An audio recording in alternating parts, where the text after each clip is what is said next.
Hello students, I am your SS teacher. How are you?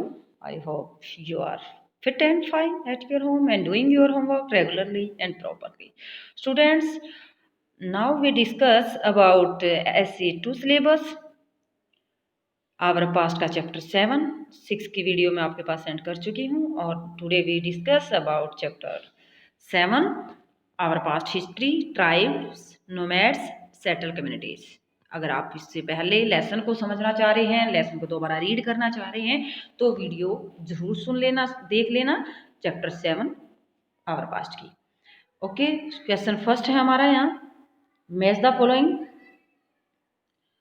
ये match the following में यहाँ जो first side के पार्ट है, हमने सेकंड साइड के जो ऑप्शन है उनसे आपस में मैच करना है। तो जो गढ़ है वो है 84 को बोलते हैं। ओके, टांडा कारवा को बोलते हैं यानी ग्रुप ऑफ पीपल्स। लेबर पाइक को बोलते हैं। क्लैन खेल यानी कि उस टाइम जो खेल विलेज था उस टाइम उसको क्लैन के नाम से जाना जाता। शिव सिंह होम स्टेट से रिलेटेड थे, दुर्गावती गढ़ कटंका से।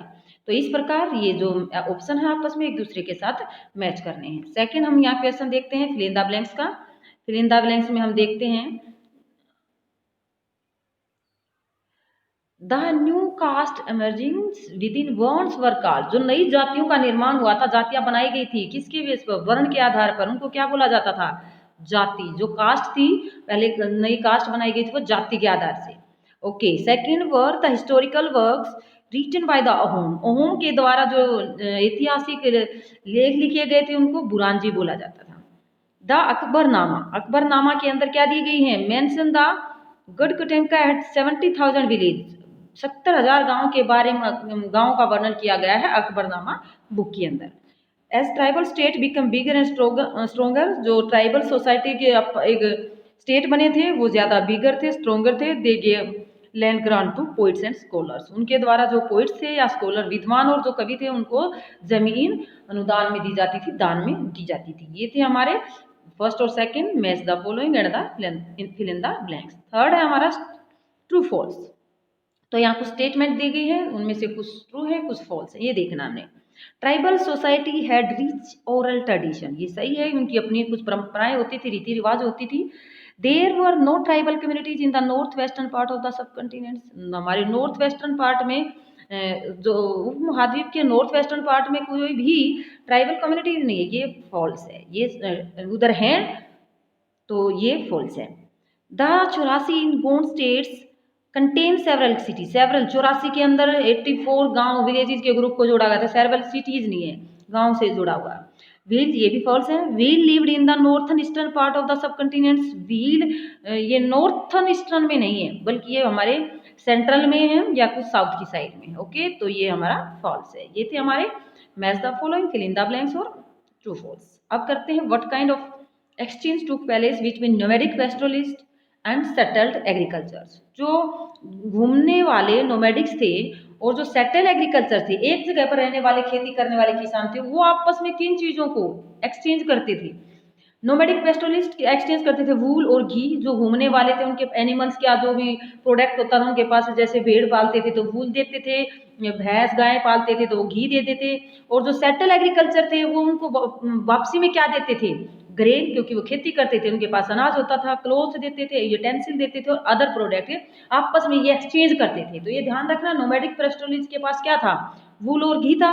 और जो सेटल्ड एग्रीकल्चरलिस्ट थे उनके पास ग्रेन थे, क्लोथ थे, यूटेंसिल थे, अदर प्रोडक्ट। इस प्रकार आपस में वो एक्सचेंज कर लेते, जिसको जो जरूरत होती थी वो आपस में ले लेते थे। How was the administration of the Ahom state organise. जो अहोम स्टेट के बारे में हमने लेसन में रीड किया था, वो कैसे ऑर्गेनाइज किया गया था, उसकी जो प्रशासन व्यवस्था थी उसको कैसे व्यवस्थित किया गया था। Administration of the Ahom states, administration was centralised during first half of the 17th century. 17वीं शताब्दी के दौरान जो एडमिनिस्ट्रेशन था उसको सेंट्रलाइज्ड किया गया था, यानी केंद्रित किया गया था।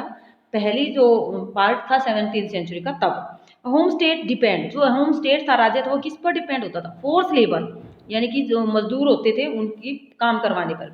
To work for the state and work called paik, वो राज्य के लिए काम करते थे और उनको पाइक बोला जाता था। जो लेबर होते थे, ये मैचिट में भी हमने देखा था, पाइक बोला जाता था। Almost all adult male serve in the army, जो अडल्ट यानी कि जो जवान मेल होते थे, पुरुष होते थे, वो आर्मी के अंदर काम करते थे ड्यूरिंग वार, जब युद्ध होता था किसी दूसरे राजा से।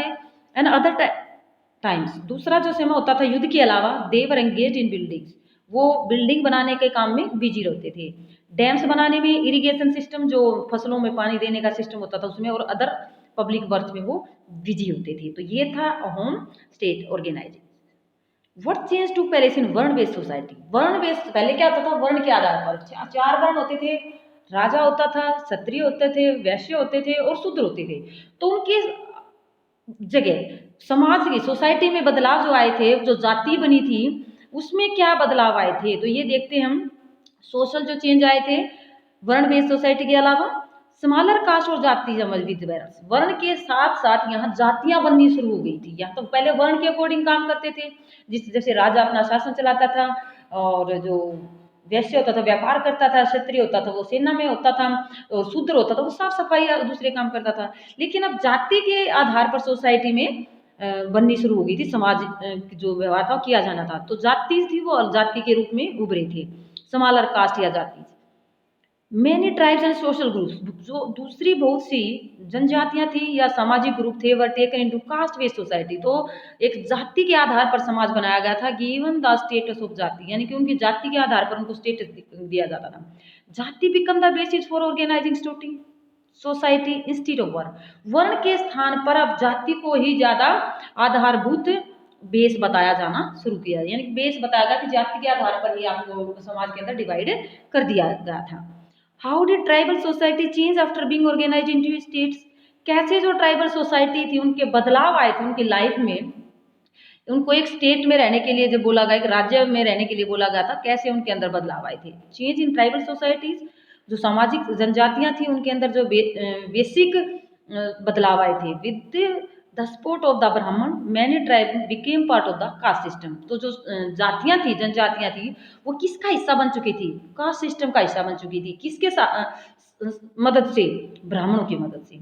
Leading tribal family join ruling, तो जो कई जनजातियां परिवार थे वो रूलिंग क्लास भी उन्होंने ज्वाइन की। Large majority join the lower जाति ऑफ द कास्ट सिस्टम, और बहुत सारी जो जातियों के व्यक्ति थे उन्होंने लोअर जाति को भी, कई तो जैसे रूलिंग पार्टी के साथ मिल गए थे, जो ट्राइबल्स के चीफ थे, नेता थे, और कई जो लोअर जाति में भी शामिल हो गए थे। Many dominant tribes of Punjab, Sindh, north west frontier had adopt Islam. लेकिन कुछ पंजाब के जो ट्राइबल थी, जातियां थी, सिंध की जो जातियां थी, नॉर्थ वेस्ट की जो जातियां थी, उन्होंने इस्लाम धर्म को अपना लिया था। तो ये था जो बदलाव आए थे ट्राइबल सोसाइटी में वो। अब हम देखते हैं, were the Banjara important for the economy? क्या जो बंजारा वो आर्थिक व्यवस्था के लिए इंपॉर्टेंट थे? Banjara were important for the economy, economy के लिए, आर्थिक व्यवस्था के लिए, आर्थिक व्यवस्था के लिए इंपॉर्टेंट थे। कैसे? They were the most important trader nomads, क्योंकि वो सबसे महत्वपूर्ण घुमने वाले घुमंतु व्यापारी थे। कौन? Banjara. They were use to transport grain to the city market, वे अपना जो ट्रांसपोर्ट के साधन उनके पास होते थे उनका प्रयोग करते थे अनाज को सिटी मार्केट में ले जाने के लिए। दे बाय ग्रेन, वो अनाज खरीदते थे, where it is cheaply available, जहां उनको सस्ता अनाज मिलता था। And carry it to place where is dear, और उन स्थानों पर जाकर ले जाते थे जहां कम मात्रा में अनाज होता था और वहां जाकर बेचते थे। Sometime they were hired big merchant and trade for them, तो कई बार उनकी जो ट्रांसपोर्ट के साधन होते थे उनको किराए पर भी दिया जाता था, बड़े व्यापारियों के को, या जो मर्चेंट थे उनको किराए के लिए भी दिया जाता था। In what way is the history of Gond difference that Ahom?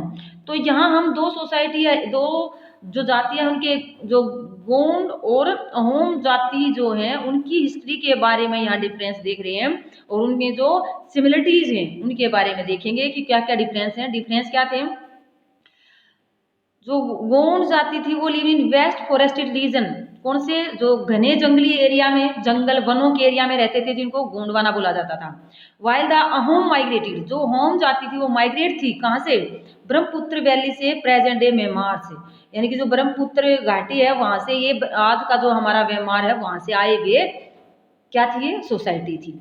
Gond practice shifting cultivation, जो गोंड के लोग थे वो शिफ्टिंग कल्टीवेशन करते थे, जो हम ज्योग्राफी में आपको अच्छी तरह से समझा चुके हैं। वाइल द अहोम डोंट, इस प्रकार से अहोम का जो जाति थी वो काम नहीं करती थी। सिमिलरिटीज क्या थी इसके अंदर? सिमिलरिटीज हैं in both have administration are centralise, दोनों का जो है प्रशासन था वो सेंट्रलाइज था, यानी कि कोई मुखिया एक होता था, केंद्रित होता था इनका प्रशासन। Both were smaller tribes who grew in access neighbouring small society and got power. तो दोनों इन्हें छोटी छोटी जो इनकी अनुसूचित जातियां थी, इनको आसपास की जो जातियां थी आपस में मिलाकर छोटे समाज को एक बनाया और सोसाइटी बनाई और उनको अपनी जो पावर थी वो इकट्ठी की। तो इस प्रकार दोनों की सिमिलरिटी और डिफरेंसेस थे गोट और होम सोसाइटीज में। ये था हमारा 7 चैप्टर। वीडियो को ध्यान से सुनना है, लेसन को समझना है और दिसंबर एग्जाम की अच्छे से तैयारी करनी है। Okay students, thank you.